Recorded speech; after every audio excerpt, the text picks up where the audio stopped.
Turner's Travels presents Belgrade, the capital of Serbia. When I left England, I didn't think I'd be coming here. I wanted to come here earlier in the journey, but the railway line north of Belgrade was being restored. I've arrived here on a tortuous journey from Podgorica, the capital of Montenegro. The journey is 10 hours on a slow train that clambers and clatters up the mountain passes, through the tunnels.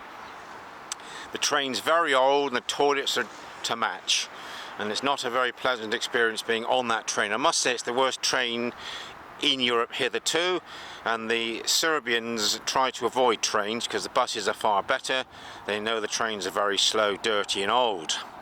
However, I'm pleased to arrive in Belgrade, grad meaning city. The weather's been poor today. When I go to other countries such as Chile, I pick a time of year where I know what the weather's going to be. It's definite. Of course, now you're in autumn in the center of the Balkans.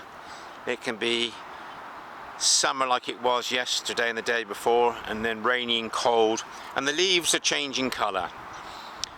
Serbia, associated with the Balkans.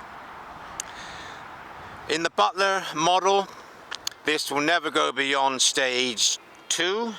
The hoteliers admit that the tourist facilities are good, but the tourist features of interest are very, very limited.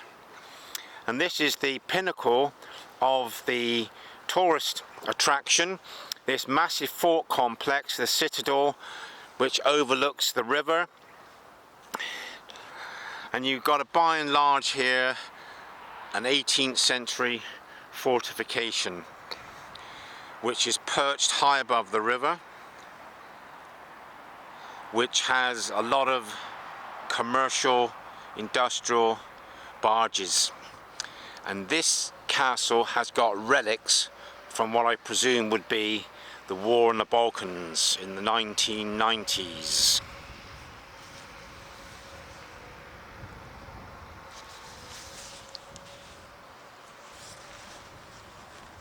Tomorrow I'm going to ride the rails west to Croatia, hitting the capital city of Zagreb, which is very picturesque, then heading towards Venice, cutting up through Switzerland, through Bern, and then hopefully Paris, and then England, which will be about a 4.5-week journey.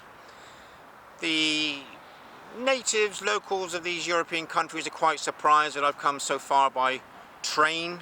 I have pointed out that you can buy this Interrail ticket, so they're quite surprised that people can come from London to here on a train expedition, which is a photographic expedition.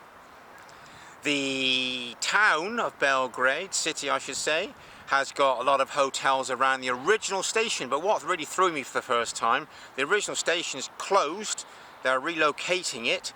A lot of people don't know which station to catch the train from to go west to from Belgrade to Zagreb.